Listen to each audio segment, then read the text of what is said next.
I want to assure everybody that we're not going to do any marathons today. I realize everybody's in the middle of their workday, and really want to recognize everybody's time. I think we're probably going to run about 45 minutes or less today, okay? Let's see if I can get this clicker working.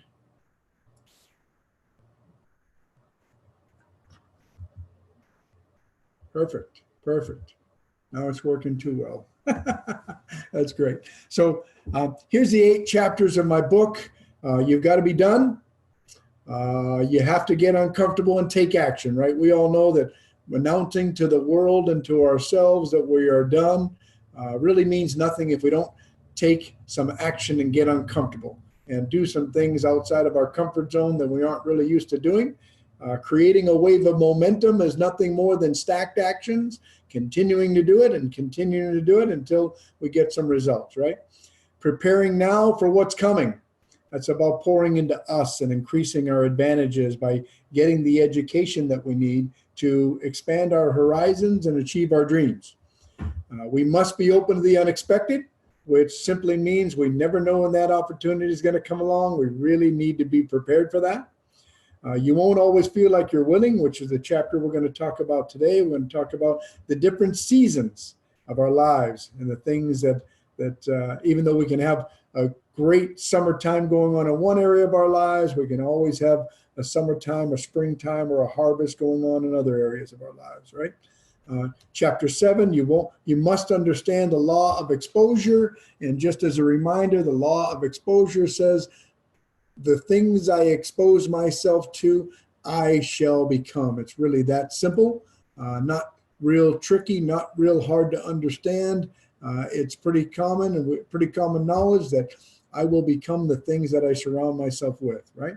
And then you won't do it alone is chapter 8. And that's simply pretty simple stuff. Also, it really just means that success is a team sport. We are never going to do it alone. But today we're going to talk about you won't always feel like you're winning, chapter 6, okay? Now, why is that important, okay? In the midst of our challenges, to take our lives, our marriages, our walk with God, our businesses, our role as a parent, our health, or anything else that's worthwhile to the next level, we will not always feel like we're making progress, period. And I don't know if you've experienced this personally, like I'm going to share with you today, but I can assure you there's going to be times where the thief in our mind tries to convince us that we're not making any progress and that it's futile to even try to continue. I don't know if you've ever experienced that or not. I know I certainly have. And even amidst all the success that we've had, there's been times where I question my own intelligence for having to make the decisions to move forward in certain areas that I've made. And I'm sure many people that are on this call can relate to that. So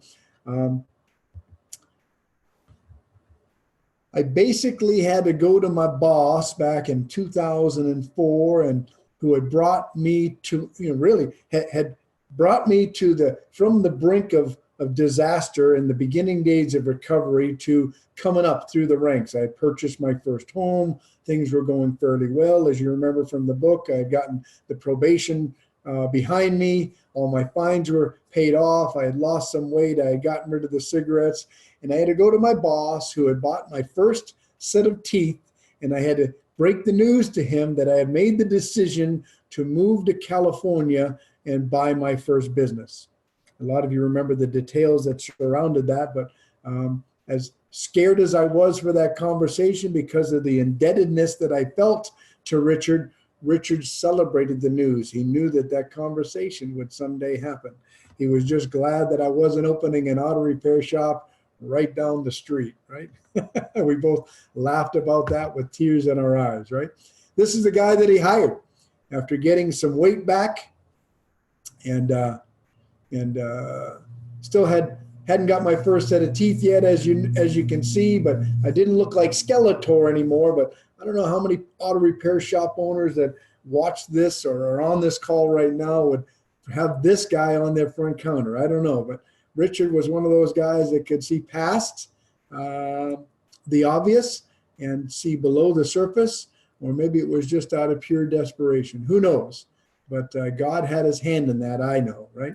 And so we emptied all of our belongings, as the book talks about, from our house, which we had purchased a year earlier. We couldn't sell the house because the house had a prepayment penalty on it of about $12,000 that, number one, we didn't have. The house didn't have enough equity to cover that. So, and there was 2 more years left on that prepayment penalty. So we loaded up the U-Haul with everything that we owned, left the house in the hands of a manager, and basically moved to the big unknown out in San Diego, where we now reside, but had not even a clue where we were going to live just yet. Just went on complete faith that God had his hand in this. You know, it was a pretty scary deal, and I couldn't help but think to myself as we struggled to fit everything that we owned, all of our belongings, into the largest moving truck that they offered, how far we had come from the days when everything Claudia and I owned fit into the back of this 2-door Geo Prism hatchback.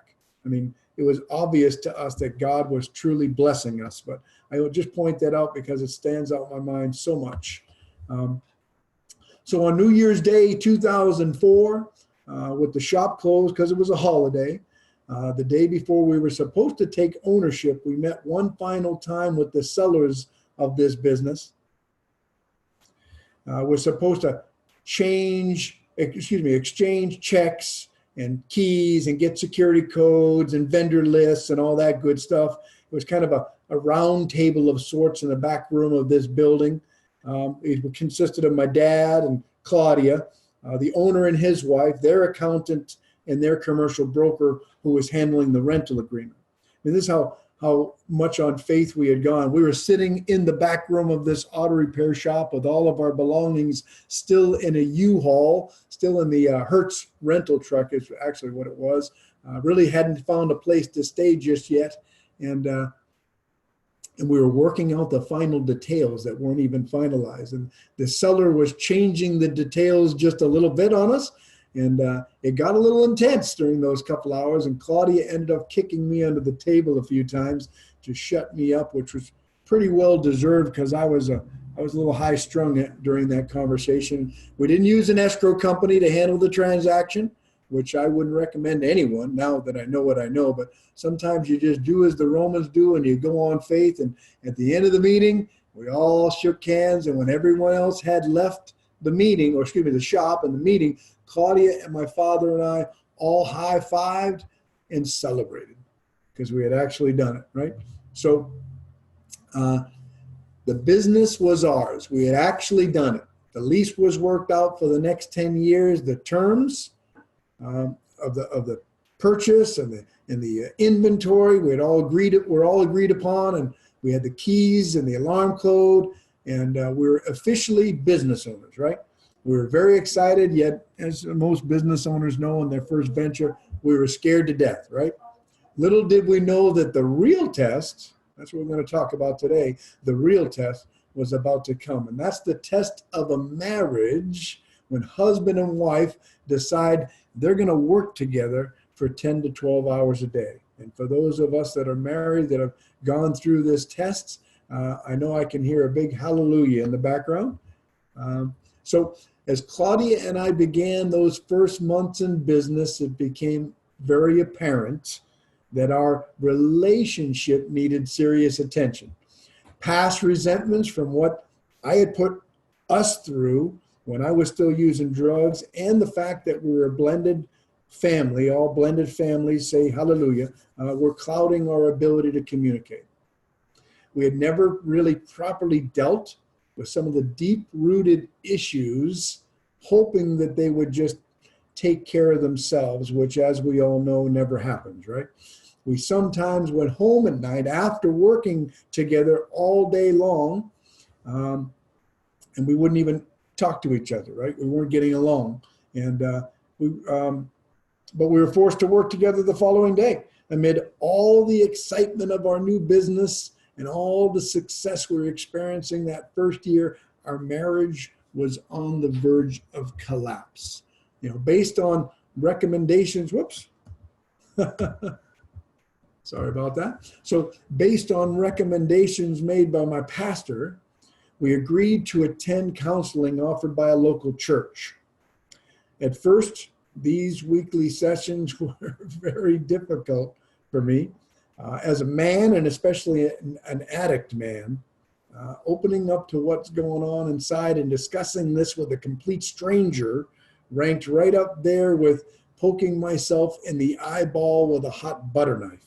And all the men can say amen to that. I know some of you on this call can relate for sure, right? These were really, really tough times for us. And this counseling was the first of many foundational steps that literally saved our marriage. In all sincerity, we completed these sessions with a renewed optimism and enthusiasm for our future together, but it still wasn't easy. In addition to that, I think it was about 6 months later, we attended a 3-day marriage retreat called Marriage Encounters through our church. And this was one more building block that strengthened and encouraged us to continue on and to continue to build our marriage. And, there is no one thing that puts a relationship back together, especially a marriage relationship. There were many, many building blocks, and I'm just naming a few of the big ones. But this marriage retreat certainly was a very, very big building block for us. And then we also joined what they called at our church a home group that was a marriage-focused home group that was held weekly at a friend's home for, I don't remember how long it went, but I know it was over a year. So like a couple of years, a number of couples and ourselves met at a friend of ours' homes. And this is where we met our marriage mentors, Mike and Jamie Petricelli. Each of these steps, as I already said, was a very, very important building block that enabled us to rebuild our relationship. We become the team that we are today. With all the challenges that were being thrown at us as new business owners, I know all the business owners on this call can relate, it really complicated our lives not to be as one as we faced each and every one of them. God knew this had to be fixed before he could give us more. And as we found out, he wanted to give us more, right? So it was very, very important. One of the things that we did during this time is we read this book called The 5 Love Languages. I know a lot of you likely have read this book, but if you haven't, please jot down the name of this book. This book, I highly encourage to everyone. It isn't just for saving a failing relationship, it's for strengthening a strong one.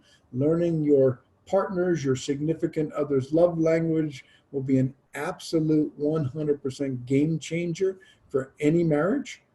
I can assure you of that. So really, really want to encourage.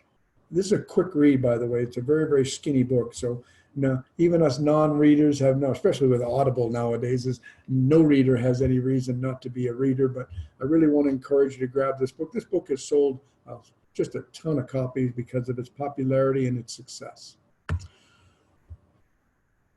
So now we all know there are 2 things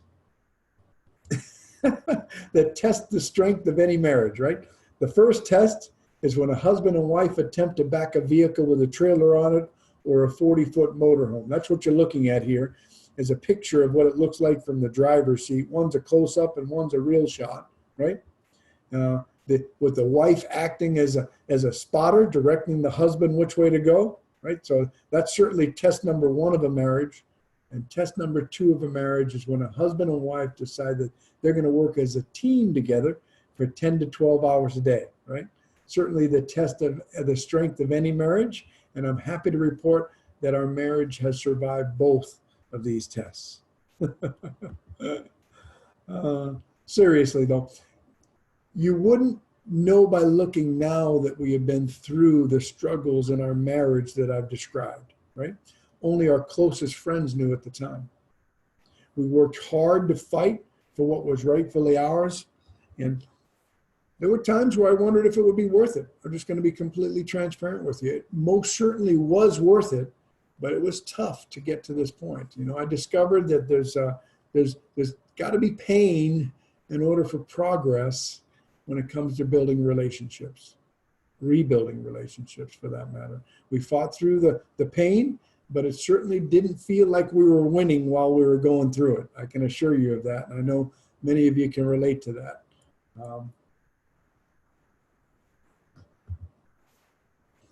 So one of my mentors, Jim Rohn, uses the analogy of life being like the four seasons, right? I talk about this in my book. He talks about how we will all experience different seasons: winters, summers, springs, and times of harvest at different terms, different points in our life, right? So there are many types of winters, right? We all know that. There's whoops. Get the right photo back up there. So there's health winners, there's relationship winners, there's financial winners, there's teenagers in the house winners. No, just kidding. Some are long, some are short. Some winners we have no control over, such as the economic tides that come and go. Other winners were completely self-inflicted, right? Brought on by our own actions, such as certain marriage difficulties, like my own marriage. Lawsuits where we could have acted a little differently, and illness that could have been avoided if we had made better choices along the way, right? So if you're going to go through a time of winter in any area of your life, have peace of mind of knowing that spring is coming, right? No winter lasts forever. So hang in there. Keep doing the things you need to be done, right? Working like it depended on you, and turn it over to the one that really decides. We won't always understand his plan, right? But there would be no faith needed if we could. We just need to be sure to stay in a spirit of gratitude for the things that are going well and the many blessings that you've received. I make it a habit to ask him to reveal to me the lesson that I should be learning from each time of winter. Even though that's not easy, I have to admit it's not easy, right? You won't feel like you're winning during these times, no matter how well other areas of your life are going. Don't you think that the turmoil in my marriage affected my feelings of success and self-esteem and pretty much my overall outlook? Our new business that would take in so much risk to acquire, moved 350 miles from our safe and secure life over in Arizona to come take over, was absolutely exploding. Yet I felt like a failure inside. It's not uncommon to have a winter in one area of your life negatively affect even the strongest of summers in other areas of our lives. Just know that we've all experienced that. If you're not experiencing any winters in your life right now, be sure to get on your knees and thank the good Lord, right? Enjoy these special times, and they are special. Make sure to make the time to slow down and recognize this summer season for what it is. Enjoy the laughter of friends and loved ones, the sporting events with the kids or the grandkids for us gray-haired people, right? A vacation to a favorite place, no serious health troubles, a decent financial base to work from, a quick smooch from your lover for no reason, and any other sign that reminds you that you're currently in a time of summer. These are the best of times and should be recognized as such. Never overlook as just another day. Believe me, when you step outside your front door in the morning, take a deep breath. And as you exhale, admire the beauty of God all around us. And say to yourself, or out loud, praise him. Now, with that being said, don't you dare get faked out. Don't believe that this time of summer that you're currently enjoying will never come to an end. Unfortunately, that's just not reality, right? Times of winter in one or more areas of your life are inevitable, right? Be prepared, because winter's coming. If you're prepared, protecting yourself in any way you can, it won't take you by surprise or devastate you. That's the key, right? You'll be able to withstand the pain and uncertainty that it brings with it, and it does bring pain and uncertainty, knowing all the while that spring is coming. This time of winter is when those same friends and loved ones you were enjoying laughter with during your summertime are the most important to us. Nobody runs this race of life alone, at least not as successfully as those that surround themselves with support, right? This game of life is a team sport. We all know that, right? So naturally, no discussion of the seasons would be complete without mentioning spring and harvest. Spring is a time of renewing, right? Where a time of winter has just ended and a feeling of newness has come upon us, our circumstances, and mainly our outlook on life. The longer the winter, the more harshly it treated us, the more refreshed and excited we'll be for this time of spring that has finally arrived. However, it's not uncommon for spring to get off to a slow start for any of us because of the 1-2 punch of winter that had us down for the count, right? Barely able to get up off the mat. Sometimes. I'll be the first to admit, sometimes. But that was yesterday, right? So embrace this new feeling of expectation. Embrace it as a time to plant, a time to sow the seeds of opportunity for our future life. The window of time for you and for me to act is limited, so we can't procrastinate. As we all know, but sometimes forget, this game of life has a beginning and an end, so don't act like you've got an endless supply of time. That would be a major mistake for any of us.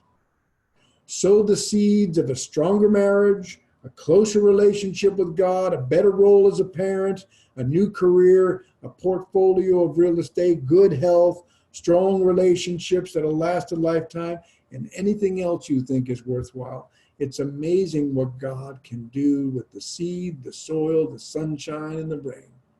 It's an absolute miracle. But we've got to take advantage of the spring and plant the seed. Remember that. It's up to us. You would never get behind the controls of an airplane without taking the umpteen hours of flight training that's required for you to fly safely, right? Please say no. That'd be like trying to harvest a crop that was never planted, right? Well, expecting a closer relationship with God without ever opening your Bible, or good health in your later years when you've been smoking and eating anything you want and never exercising, are both pretty good examples of trying to harvest a crop that was never sown. The law of the harvest says that if you wait to plant the seeds until a few days before it's time to harvest the crops from the field, the harvest will be zero. You will receive exactly what you deserve. If you don't participate in class or study all semester long and only cram the night before the test, you possibly collect a passing grade. And if that's your goal, you've succeeded, right? But if your goal is to leave that class with the education that it offers, you've got to sow the seeds for that crop to be harvested all semester long, not just a few days before the testing, right? The scene of an accident, one of my favorite sayings, the scene of an accident is not the place to learn CPR, right? We've got to prepare. We've got to plant that seed so we can harvest it later. The field doesn't say what's your need. The field says, show me your seed. In other words, we won't get what we need. We'll get what we deserve based on what we've planted, watered, nurtured, and maintained all season long. Take advantage of the spring, the time of opportunity. I want to encourage everybody to do that while you can, and plant your seeds. This way you ensure that your harvest for the things that you really want in this life will be plentiful. All of us should take heed of that. One last note on the harvest, and this is pretty important. It took me a long time to really grasp this. Don't apologize and don't complain. If you planned well and you've worked hard and you've spent your time wisely, you've gotten the right mentors and really taken advantage of the springtime, don't apologize to anyone that the harvest is plentiful. The field has given you the crop that you deserve. Make sure to give back, right? Make sure to give back, because by giving back, we're really saying thank you for the blessings, right? And enjoy the fruits of our labor. That's how we handle the crops that we deserve. And on the other hand, right, if if you didn't capitalize on the springtime when the window of opportunity was open for us, right, you squandered your time and treasure on things that had no real value, and you didn't seek wise counsel, mentors, coaching, whatever, because the cost was too much, well, then don't complain to anyone that your harvest was not what you wanted. The field has also given you the crop that you deserve. We did keep that house in Arizona as a rental for over 15 years. We eventually renovated and sold it for about double what we paid. The buyer was happy to pay our asking price. I think it was far below what we could have got for it, in my opinion. And God had a plan for us all along on that. There was no need for us to stress. He knew what the harvest was going to be and what we'd receive for that seed that was sown back in spring. We didn't have any idea, so of course we did stress. Now we kind of laugh at that silliness, and we don't apologize because the harvest is good. Claudia and I have one of the best marriage relationships that I know of. I'll just be straight out transparent with you. I am jump up and click my heels in love with that woman. And as you now know, it wasn't always that way, and it wasn't easy to get here. Okay, I have experienced both the pain of not having sown the right seed in my marriage and the fruits of my labor from working hard during the springtime. The pain I experienced back then and the victory I experienced today are both harvests that I've earned. And once again, we don't apologize because the harvest is good. I just make sure to thank God often. Yeah. I wrote the book that you're hearing about right now, Addicted to Life, as a springtime investment. The harvest on this one is yet to be seen, right? My prayer would be that the harvest is more than just my ego being boosted or a selfie with you holding the book standing next to me, right? all joking aside, I know that God birthed the desire in me because he has something great in mind. I can't tell you what that is, but I suspect one of the primary objectives would be to tell as many people that will listen about the miracles he's done in my life. An abundant harvest, right? An abundant harvest would be to make as many people as possible believe that God can make things happen that they can't even imagine, more than they could even ever hope for. That would be an abundant harvest in the book for sure. Yeah. So here's a few questions for all of you. Are you taking advantage of your springtimes? Are you planting seed? Are you preparing for a good harvest? Question number 2, will you be pleased with your harvest because of what you're doing during your springtimes? If not, question number 3, what are you going to change? What can you possibly change to make sure that the harvest is more beneficial for you?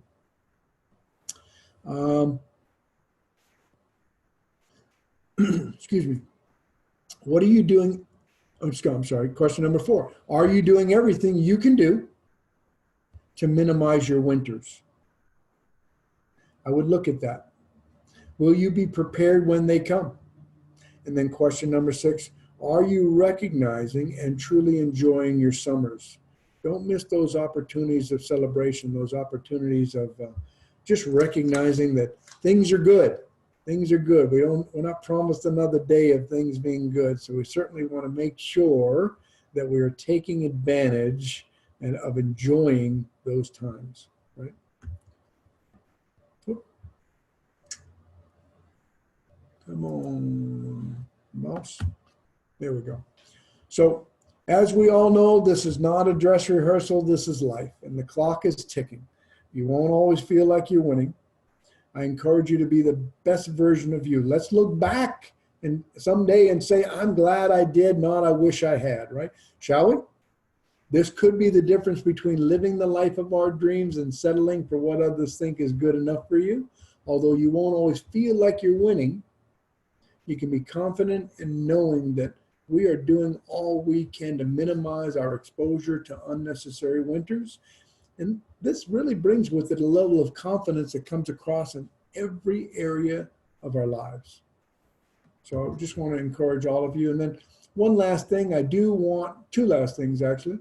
I want to encourage anybody that's on this call to hop onto my website, which is Addicted to Life book. robrowsell.com or robrowsell.com and click on the Access the All-In Addicted to Life community and watch the video that tells you what our community is all about. It's for a little less than $200 a month. You can be part of the community that we take a deeper dive on a lot of subjects to help take everybody's thinking to the next level, which in turn will take their success to the next level. I've made a video that was just put up there. This is a screenshot of that video starting. I encourage everybody that's not a part of the All-In community to go up and take a watch. And I really think you'll want to be a part of the community after watching that. So enjoy. It's a bunch of business owners and mostly business owners that are all working together to keep each other accountable to go to the next level. And we mix in with that a lot of good content that both teach us as well as remind us of the things that we should be doing more of in order to have exponential success, right? And then last thing I want to share with you, and I mentioned this during the program here. This is one of my favorite. Jim Rohn has a lot of stuff out there. This Jim Rohn, in case you didn't know, he's no longer with us. He passed away in 2009. This was in 2004. One of the most powerful performances by Jim and probably 20 other speakers in this 24 CD set. It's absolutely life-changing. It is in the resources on my website and in the back of the book. For those of you that have the book, just want to encourage you to pick this up. And this is a once-a-year listen to. I listen to all 24 CDs at least once a year. It's really, really good stuff, and I think you would enjoy it, or I wouldn't be promoting it. I think it's life-changing, or I wouldn't be promoting it. So I want to thank you all for attending today. I hope this has been beneficial to you all. I feel like I'm pretty confident that it has. And I just want to thank you all for being here, and have a wonderful Wednesday, and we'll see you real soon. Bye-bye.